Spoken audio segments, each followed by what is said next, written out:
안녕하세요, 청취자 여러분. 오늘 저희가 좀 깊이 파고들 주제는 바로 엔터프라이즈 아키텍처인데요. 공유해 주신 자료, 특히 하버드 비즈니스 프레스 연구를 바탕으로 이 기업의 IT 시스템이나 프로세스가 어떻게 발전해 나가는지 그 성숙도 단계를 좀 자세히 살펴보려고 합니다. 그리고 자료 시작에 나오는 그 비유 있잖아요. 보스턴 빅딕 프로젝트. 이거 정말 인상 깊었어요. 이미 막 돌아가고 있는 도시 밑으로 핵심 인프라를 새로 깐다는 거. 와, 진짜 복잡했겠죠. 네, 맞습니다. 그 비유가 이 주제의 핵심을 딱 짚어주는 것 같아요. 그러니까 운영 중단 없이 내부의 중요한 걸 바꿔야 하는 그 어려움이요. 네네. 이 자료에서는 기업들이 보통 이런 변화 과정을 겪으면서 나타나는 네 가지 아주 뚜렷한 성숙도 단계를 이야기합니다. 오늘 저희의 목표는 바로 이 단계들을 이해하고 각 단계마다 조직이 뭘 배우고 적응해야 하는지 그걸 좀 명확하게 알아보는 거죠. 자, 그럼 한번 시작해 볼까요? 이 빅딕 비유, 진짜 들으면 들을수록 와닿네요. 운영은 계속하면서 핵심 시스템이나 프로세스를 바꾸는 거, 달리는 차 엔진 교체하는 느낌? 뭐 그런 건가요? 네, 비슷합니다. 운영 중단 없이 해야 한다는 게 포인트죠. 그래서 이 자료가 제시하는 네 단계가 있는데 이게 단순히 기술 도입 순서라기보다는 조직의 학습 과정이라고 보는 게 더 정확할 것 같아요. 조직의 학습 과정이요. 첫 번째 단계가 비즈니스 사일로 단계라고요? 이름만 들어도 딱 느낌이 오는데요. 뭔가 다 따로따로 노는 듯한? 네, 정확합니다. 이 단계에서는 IT 투자가 주로 그 부서별 현안 해결, 여기에 집중돼요. 예를 들면 영업부는 CRM, 생산은 재고 관리 시스템, 뭐 이렇게 각자 필요에 따라 도입하는 거죠. 아하, 목표는 아주 명확해요. 특정 업무 자동화해서 비용 줄이거나 효율 높이는 거. 근데 이제 전사적인 기술 표준이나 데이터 공유 같은 건 거의 생각 안 하죠. 각 부서 입장에서는 당장 필요한 거 빨리 만들 수 있으니 좋을 수도 있겠네요. 자료 보니까 투자은행 같은 데는 신상품 빨리 내야 하니까 이런 방식을 선호하기도 한다면서요? 네, 그런 면이 있죠. 특정 산업이나 상황에서는 그 속도가 중요하니까요. 근데 이게 장기적으로 보면 함정이에요. 시스템들이 다 제각각이니까 나중엔 데이터 연동도 안 되고 기능 중복도 생기고요. 결국엔 통합이나 표준화가 어려워지고 유지 보수 비용이랑 복잡성이 막 늘어나는 거죠. 그렇죠. 배보다 배꼽이 더 커지는 상황이. 맞습니다. 그래서 연구 대상 기업 중 12%만 2단계에 머물렀다고 해요. 대부분은 이 비효율이랑 비용 때문에 결국 다음 단계로 가게 됩니다. 결국 이 사일로의 한계를 느끼고 다음으로 넘어가는군요. 그게 2단계, 표준화된 기술 단계. 여기서는 그럼 IT 효율성에 딱 집중하는 거네요. 네, 맞아요. 1단계 그 각자 도생에서 벗어나서 이제 IT 부서가 좀 힘을 갖고 전사 표준을 만드는 단계죠. 공유 인프라도 구축하고요. 목표는 명확합니다. 막 늘어났던 서버, 네트워크, 플랫폼 수를 줄여서 IT 운용 비용을 확 낮추는 거예요. 비용 절감. 네. 자료에서도 2단계 기업들 IT 예산이 1단계보다 평균 15% 낮았다고 하니까 효과는 분명 있는 거죠. 와, 15%면 크네요. 근데 여기서 그 80% 솔루션 얘기가 나오던데요. 모든 부서 요구를 100%다 맞춰주는 게 아니라 약간 부족해도 표준에 맞는 공통 솔루션을 쓴다는 거잖아요. 이러면 현업에서는 막 아니 우리 필요한 기능 빠졌다 하고 반발이 심할 것 같은데요? 그건 어떻게 하죠? 그거 정말 중요한 지적이세요. 실제로 이 단계에서 제일 힘든 게 그거예요. 현업 저항. 우리 부서 업무는 특수하다. 표준 그거 우리랑 안 맞는다. 이런 얘기 꼭 나오거든요. 네, 그럴 것 같아요. 그래서 이때 강력한 CIO, 그러니까 IT 리더십이랑 권한이 필요한 겁니다. 왜 표준이 필요한지, 장기적으로 뭐가 좋은지 계속 설득하고 때로는 좀 단호하게 밀어붙여야 할 때도 있고요. 밀어붙여야 한다. 물론 뭐 무조건 강요만 할 순 없고 핵심 요구는 반영하면서도 표준의 큰 틀은 지키는 그런 균형을 잘 찾아야겠죠. 연구 기업의 거의 절반, 48%가 이 단계에 있었다는 건 그만큼 많은 기업들이 이 표준화의 고통을 겪으면서 기반을 다지고 있다는 뜻이기도 하고요. 그렇군요. 거의 절반이나 IT 리더십으로 기술 표준화해서 비용이랑 안정성은 잡았는데 데이터는 아직 시스템별로 갇혀 있다. 이 문제가 남는 거네요. 네, 맞습니다. 그게 딱 2단계의 한계죠. 그래서 다음 단계로 넘어가게 되는 거고요. 그게 3단계. 최적화된 핵심, 옵티마이즈드 코어. 여기서부터는 뭔가 진짜 큰 변화가 시작되는 느낌인데요. 네, 이제 기술 인프라를 넘어서 기업 운영의 진짜 핵심, 데이터와 프로세스를 전사적으로 표준화하고 통합하는 단계입니다. 뭐랄까 도시로 치면 이제 도로망이랑 상하수도 시스템을 제대로 정비하는 거죠. 아주 근본적인 작업이에요. 와, 일하는 방식 자체를 바꾸는 거네요, 그럼. 그렇죠. 핵심을 보셨어요. 여기저기 애플리케이션에 흩어져 있던 고객 정보, 제품 정보, 주문 정보 같은 그 중요한 데이터들을 다 끄집어내서 전사적으로 공유하고 재사용할 수 있게 만드는 거예요. 그리고 부서마다 달랐던 핵심 업무 프로세스 있잖아요. 뭐 주문 처리나 고객 지원 같은 거. 이걸 기업 전체 운영 모델에 맞춰서 딱 표준화하는 거죠. 아, 사례 같은 게 있을까요? 네, 자료에 UPS 사례가 나오죠. 전세의 모든 택배 정보를 하나의 데이터베이스로 통합해서 고객이 어디서든 자기 택배가 어디쯤 오는지 바로바로 볼 수 있게 한 거예요. 아, 맞아요. 그거 정말 편리하죠. 네슬레도 ERP 도입해서 전 세계 공급망 프로세스를 표준화했고요. 이게 다 3단계의 모습입니다. 듣기만 해도 정말 대단하고 이상적인데, 근데 자료에서는 2단계가 훨씬 더 어렵다고 하더라고요. 기술 문제보다는 관리적 조직적 저항이 크다. 이 부분이 좀 흥미로웠어요. 단순히 시스템 바꾸는 게 아니라 기존의 각 부서가 갖고 있던 그 데이터나 프로세스 통제권, 이걸 건드리는 거니까. 거의 뭐 권력 구조를 바꾸는 거네요. 정확합니다. 솔직히 여기가 제일 힘들고 좀 정치적인 구간이에요. 기술보다는 진짜 권한, 책임, 몇십 년 된 일하는 방식 이런 걸 바꾸는 거니까요. 네. 어떤 부서 입장에서는 오히려 아니 우리한테는 이게 더 비효율적인데 싶은 프로세스를 전사 최적화를 위해 따라야 할 수도 있거든요. 그러니 저항이 없을 수가 없죠. 그렇죠. 당장은 불편할 수 있으니. 그래서 최고 경영진의 정말 확고한 의지 그리고 지속적인 지원 없이는 이 단계를 넘기가 아주 어렵습니다.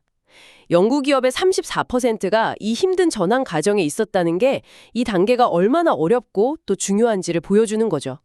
하지만 이걸 해내면 드디어 기업은 예측 가능한 운영 기반 위에서 이제 진짜 고객 중심의 혁신을 할 수 있는 발판을 마련하게 되는 겁니다. 와, 정말 힘든 고비를 넘어야 하는군요. 그렇게 최적화된 핵심이라는 단단한 기반을 만들고 나면 드디어 마지막 4단계, 비즈니스 모듈성으로 가는 거군요. 여기서 레고 블록 비유가 나왔던 것 같은데요. 네, 맞아요.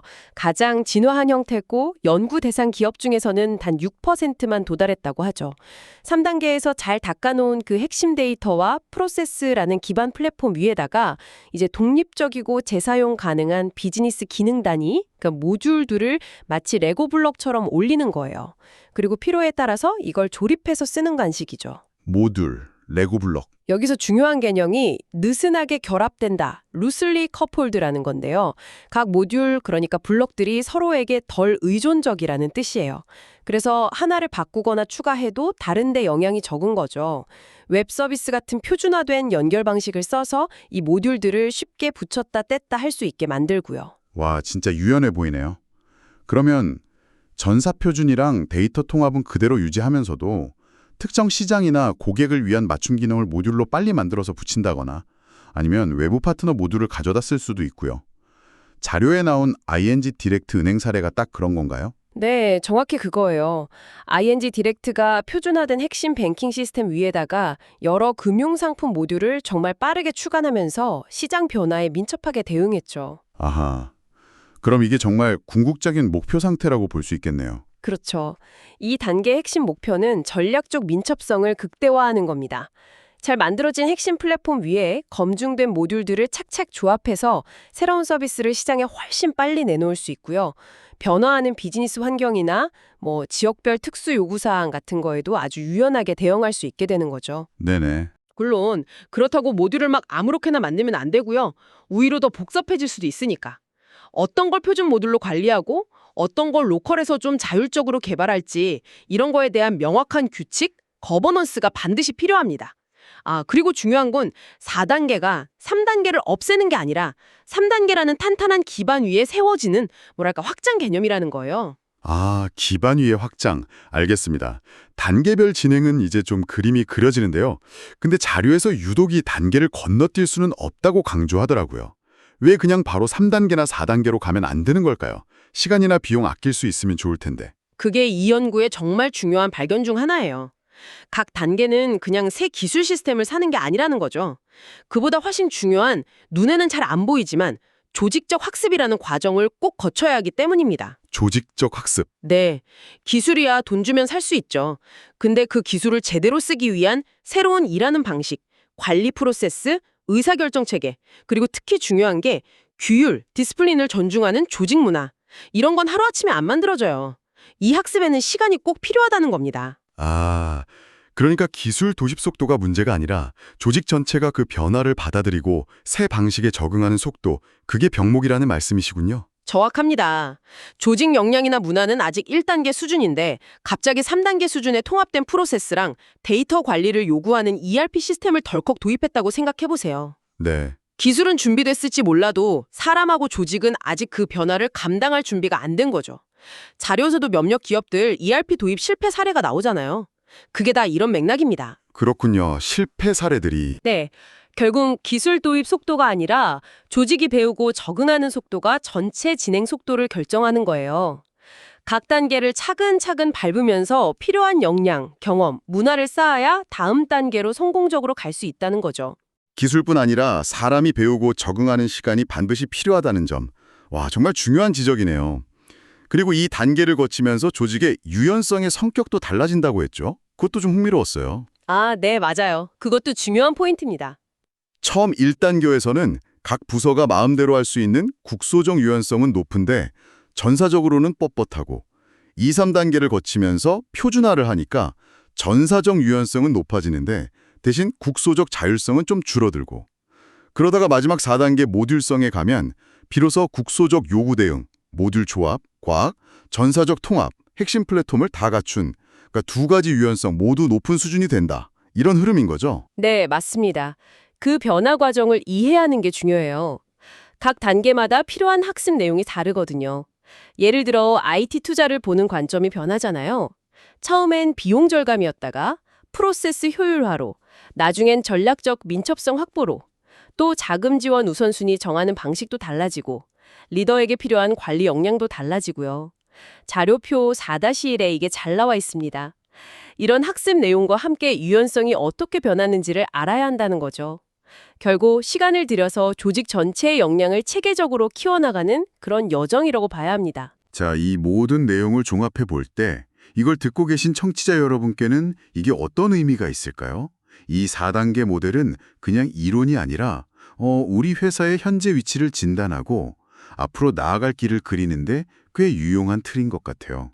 핵심은 첫째, 우리 조직 혹은 내가 속한 부서가 지금 어느 단계쯤 와 있는지 한번 냉정하게 파악해보는 것. 둘째, 모든 걸 한 번에 다 바꾸려고 욕심내기보다 전략적으로 가장 중요하고 임팩트가 큰 영역의 아키텍처 개선 노력을 집중하는 것. 그리고 셋째, 아까 강조하신 것처럼 조직적 학습에는 시간이 걸린다는 걸 인정하고 좀 인내심을 갖고 점진적으로 나아가는 것. 이게 중요하겠네요. 장기적인 목표는 결국 4단계, 비즈니스 모듈성을 통한 전략적 민첩성 확보가 될 거고요. 네, 그리고 이 과정은 절대 IT 부서 혼자서는 할 수 없다는 점을 다시 한번 강조하고 싶어요. 엔터프라이즈 아키텍처는 비즈니스 전략 그 자체와 아주 깊게 연결되어 있습니다. 그러니까 비즈니스 리더와 IT 리더가 정말 머리를 맞대고 긴밀하게 협력해야 해요. 공동의 목표를 향해서요. 처음에 말했던 그 빅텍처럼 이 아키텍처를 제대로 만드는 일은 정말 어렵고 돈도 많이 들고 꾸준히 노력해야 하는 긴 여정입니다. 하지만 이 과정을 잘 거치면 기업은 미래에 어떤 변화가 와도 훨씬 유연하게 대응할 수 있는 정말 견고하고 민첩한 기반을 갖게 될 겁니다. 마지막으로 청취자 여러분께 스스로에게 한번 던져볼 질문을 드리면서 마무리할까 합니다. 자료를 보면 아키텍처 성숙도가 높은 기업일수록 실제로 비즈니스 목표 달성률도 높고 ROI 같은 재무 성과도 더 좋다고 나와요. 자, 여러분의 조직 혹은 지금 일하고 계신 환경을 한번 생각해 보세요. 현재 우리 조직의 시스템과 프로세스가 연결되고 작동하는 방식에서 가장 큰 기회는 어디에 있을까요? 혹은 반대로 가장 발목을 잡는 병목 현상은 뭘까요?